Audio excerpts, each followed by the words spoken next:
its full implementation would produce. In doing so, we will automatically arrive at a description of the aim of socialism and its role in history. The various types of socialist system and the life of the socialist states gives us an opportunity to imagine how these general propositions would be concretely embodied. We get a picture which, although frightening and apparently strange at first sight, has an integral inner logic and is thoroughly plausible. We must imagine a world in which every man and woman is militarized and turned into a soldier. They live in barracks or hostels, work under commanders, feed in communal refectories, and spend their leisure hours only with their own detachment. They need permits to go out in the street at night, to go for a walk outside the town, or to travel to another town. They are all dressed identically, so that it is hard to tell the men from the women, and only the uniforms of the commanders stand out.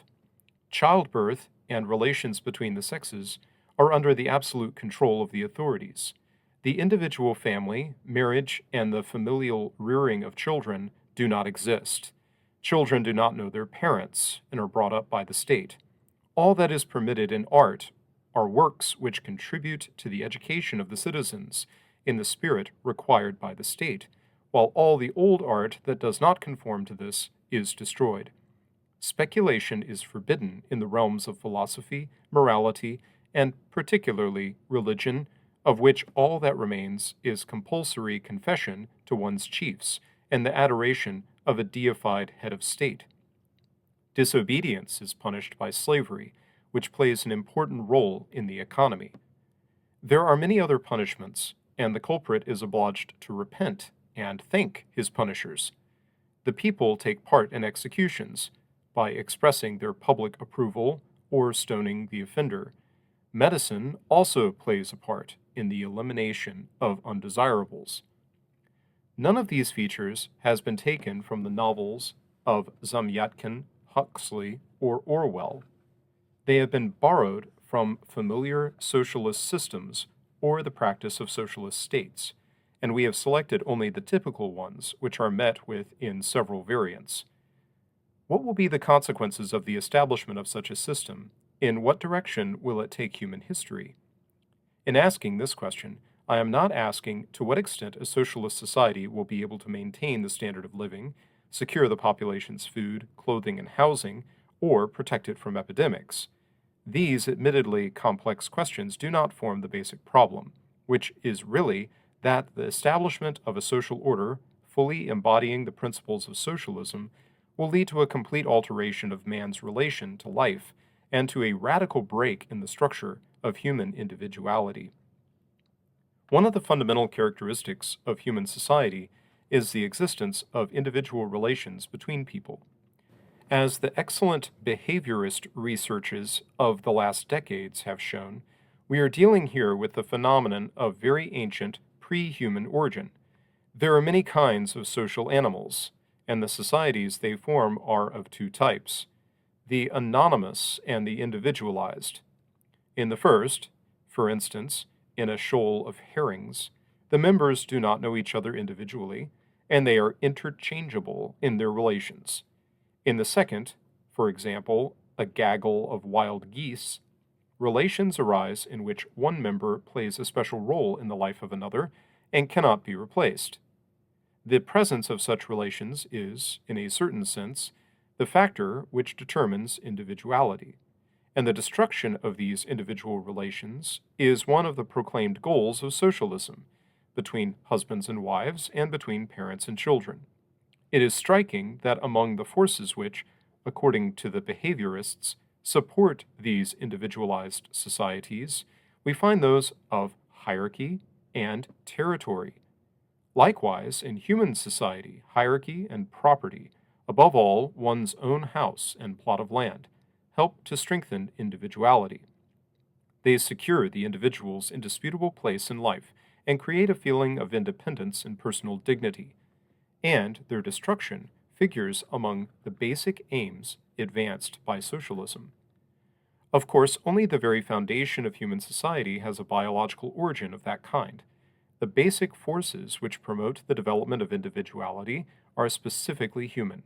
These are religion, morality, the feeling of personal participation in history, a sense of responsibility for the fate of mankind. Socialism is hostile to these, too. We have already quoted many examples of the hatred of religion, which characterizes socialist doctrine and socialist states. In the most vivid socialist doctrines, we usually find assertions that history is directed by factors independent of the human will, while man himself is the product of his social environment. Doctrines which remove the yoke of responsibility which religion and morality place on man. And finally, socialism is directly hostile to the very phenomenon of human individuality. Thus, Fourier says that the basis of the future socialist structure will be the at present unknown feeling, passion, of unitism. In contemporary life, he could only indicate the antithesis of this feeling. This disgusting inclination has been given various names by specialists. Moralists call it egoism, ideologists call it the I.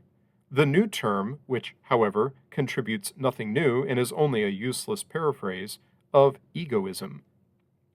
Marx, noticing that even after the acquisition of democratic freedom, society remains Christian, concluded that it is still flawed in that man, not man in general, but each individual man, considers himself a sovereign, higher being, and this is man in his uncultivated, non-social aspect, in an accidental form of existence, as he is in life.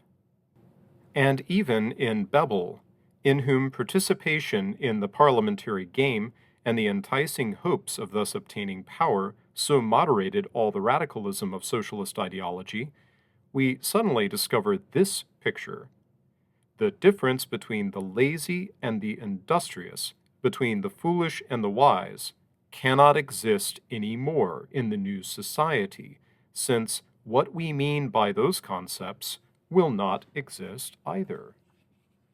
The fact that socialism leads to the suppression of individuality has frequently been remarked on, but this feature has usually been regarded as just a means for the attainment of some end, the development of the economy, the good of the whole people, the triumph of justice, or universal material well-being. Such, for instance, was the point of view of S. Bulgakov, who juxtaposed socialism with the first temptation of Christ. In Turning Stones to Bread, socialism tried to limit all mankind's goals to the solution of purely material problems. In my opinion, the whole history of socialism contradicts this view. Socialist doctrines, for instance, show surprisingly little interest in the immediate conquest of injustice and poverty. They condemn all efforts in this area as bourgeois philanthropy, reformism, and Uncle Tomism, and the solution of these problems is postponed until the triumph of the socialist ideal. As always, Nechayev, footnote, Sergei Nechayev, 1847 to 1882, anarchist, nihilist, and one of Russia's first professional revolutionaries. In 1873, he was convicted for organizing the group murder of an innocent fellow conspirator and was imprisoned in the Peter Paul Fortress in St. Petersburg. Many of his ideas were subsequently taken over by the Bolsheviks. End of footnote.